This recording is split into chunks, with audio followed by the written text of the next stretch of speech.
Hello friends! Today I'm going to give you a tour of my most favorite VIP kid props, food.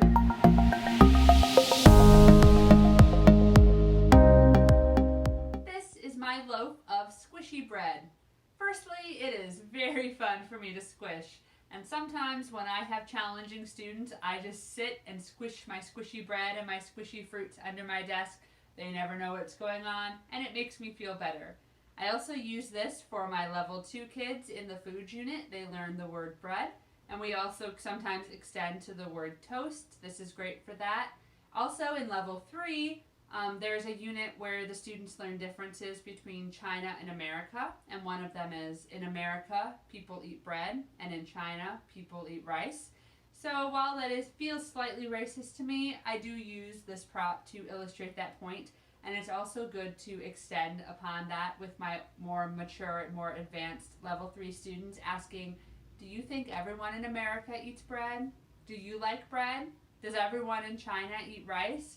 That also starts to throw in those adverbs of frequency that we begin using in level 3, so that's really helpful.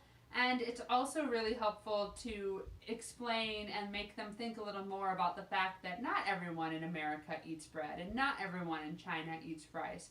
Kind of thinking beyond the scope of that lesson. I have an absurd amount of fruit, so I'm going to get into that next. This is my orange. I got this from the Dollar Tree. It was $1. I've actually been using this a lot lately. It seems like a lot of my students really love citrus fruits. So if I want to teach the color orange, I hold it up like this and ask them what color it is. This is great for that. And it's also great to just hold up and say, this is an orange, do you like oranges, those types of things. A lot of my kids have a really hard time saying the word orange, so I like to kind of cover it at some point in level 2. These are my grapes. I got these from the Dollar Tree as well. I love these things. This is great to start learning how to pluralize things. So instead of this is grape, we would say these are grapes. It's also great because in level 2 interactive on the slides, when they show grapes, they are always green grapes. They never show purple or black grapes. So I like to ask my students, what color are these grapes? And I circle the green grapes. And then what color are these grapes? And we talk about how there are different colors of grapes and if they like green grapes or purple grapes more. That's a really great way for some of my older kids in level 2 to actually stay engaged with the food lesson. Otherwise, I found it can be pretty boring for them. I have a collection of squishy fruit that I bought on Amazon. If I can find the link, I will put it down below because I love this fruit. I use it all of the time. This is one of the things that I probably pull out in almost every single lesson. So this is my peach, my giant squishy peach. It's really fun to squish for me. It's great to learn the color pink for some of my students who might not already know it. I really enjoy holding this up to the camera and asking them if they know what it is. I found that's a really good way to gauge how much English they actually have because peach is never taught in level 2. So if they are only learning English on VIPKid and maybe they have limited contact otherwise, they probably will not know what this is. But my kids who have fluent parents or parents who at least speak English in the home, or who take English at school, maybe take an in-person English class outside of school, they usually know the word peach. So I found that that's a really great way to judge where some of my kids are. This is my lemon. It is massive, and I love asking my students, is my lemon big or small? And seeing what they say. This is my go-to prop to teach the word sour. In level 3, we learn about sour and sweet. I also usually extend to the word savory, showing pictures of meat and things. This is excellent for that. It's also good if I hold it this way to learn the color yellow in the colors unit. This is just a really great prop all around. This is probably my favorite giant squishy fruit prop.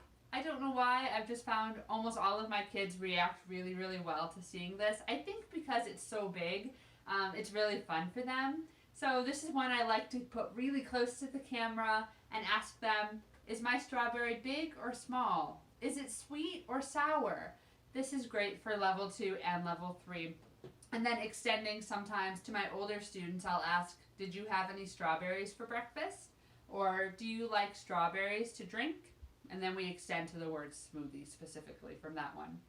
This is my banana, this is my apple, and this is my mango. So when I ordered these, I was very new still. This was probably the first set of props that I ever purchased outside of my whiteboard. And I got them specifically for these props to use in trial classes. It is really hard to find a mango otherwise, so this guy is great. It's also excellent if I have students who are a little too advanced for that level 2 trial slide, but maybe not quite advanced enough for level 3, or who are of an age that I think would react better to learning the fruits. It's really great to extend to, you know, this mango is yellow. What color is this mango? And I circled the mango on the slides, which I think is orange. It might be green. It might be both. I don't remember. I haven't taught a trial in a while, but this is excellent for that. These are just staples in learning the fruits to begin with. We use apple all of the time in VIPKid. We ask for 5 apples, right? And we also use it to teach this and that in level 3. So, you know, this is an apple, that is an apple. I have other apples that I use for these and those. And then this banana is just excellent. I really like to ask my kids what color the banana is. They'll always tell me yellow, and then I'll scratch my head and say, well, what other color is it? And then they'll hear that it's green. So those are excellent. Let's see, I have 2 more squishy fruits. This is my watermelon. Recently, I've had several kids who come into class eating watermelon. I think just because it's in season. And so it seems as though a lot of them are eating it. So this is great for that. They hardly ever know the word watermelon, so we extend right off the bat. They learn a new word. Mom and Dad love that. And we can also talk about, you know, is the watermelon sweet or salty? What colors do you see? All of those questions work really well for them. My last squishy fruit is this little tiny pineapple that doesn't always look that much like a pineapple since it's so bright yellow, but I love to use this one as well as an extension opportunity mostly, although I will sometimes use it to teach sweet in level 3 along with my strawberry and my other fruits. I think we have officially made it through all of the fruits, so let's go to these guys. I love these 2. So this is my hamburger. They learn the word hamburger in level 2, and it sounds as though a lot of them might eat hamburgers for lunch or for dinner when they go out with their families if they go to a more American restaurant. So I really love to use it for that.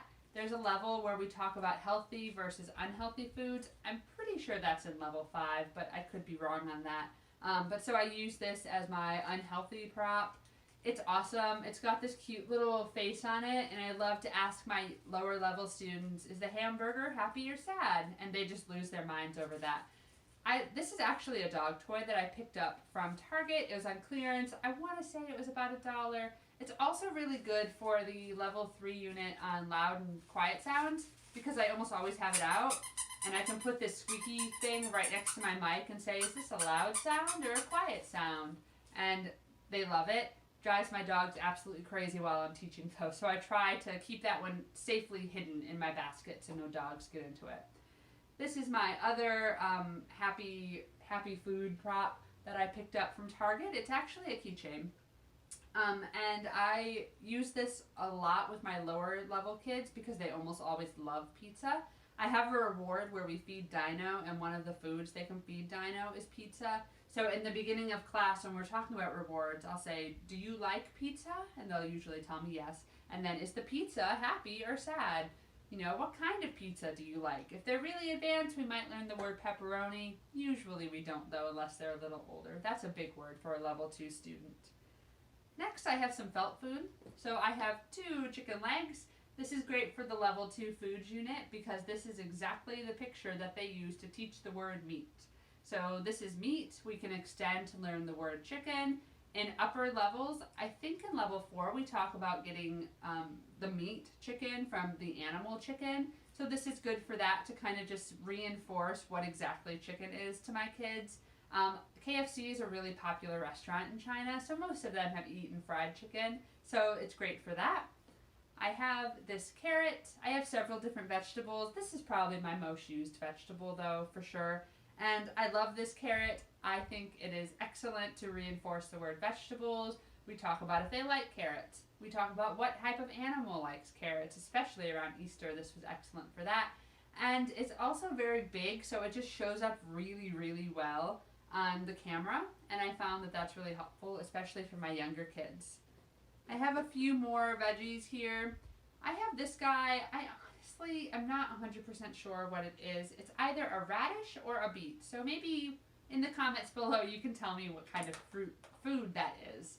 And then I have my tomato, which as we all know is actually a fruit, but they usually show it in the vegetable slides for VIPKid. So if my kid is old enough to understand, I'll tell them that it is actually a fruit, and we talk about why it's a fruit, and they like that. This is my little donut. I don't use this donut very often because in my experience, most of my kids don't eat donuts very often. I'm not sure if they're just, ridiculously sweet, or if maybe they look different in China. Maybe they eat a different type of donut. So I'm not sure, but I don't actually use this donut as often as I thought I would. This is my eggplant, great for teaching vegetables and also awesome for learning the color purple. And last I have 2 eggs.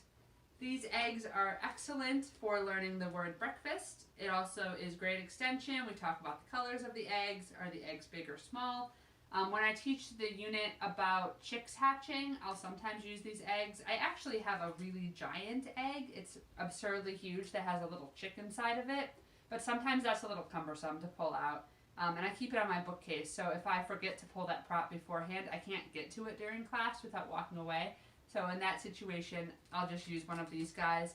These eggs are also a really great reward opportunity. I think this one has some in it. But what I do is I put money or erasers from Dollar Tree inside that have cute little images.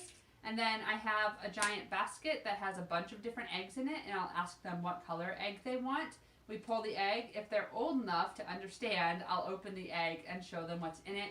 If they're young, struggling, or we don't have enough time, we'll just talk about the color of the egg. So now that my desk is sufficiently destroyed with my food everywhere, I think I'm going to put these props away. I hope you enjoyed seeing all of my food props. These are my favorites to use. Like I said, I use them almost every class. They're really great to kind of jog a student's memory when I ask them, what did you eat for breakfast? Because maybe they forgot what the word breakfast was, but they know what eggs are, so that's helpful for them. And I just really love them. They're fun for me. I love seeing them. I think they just bring me a lot of joy, which is absolutely ridiculous, but I'm willing to accept anything that brings me joy at 5 a.m. And like I said, the squishy fruit is the best. This is just really satisfying to do when you have a challenging student, so highly recommend them. I hope this helps you, and I'll see you next time. Goodbye.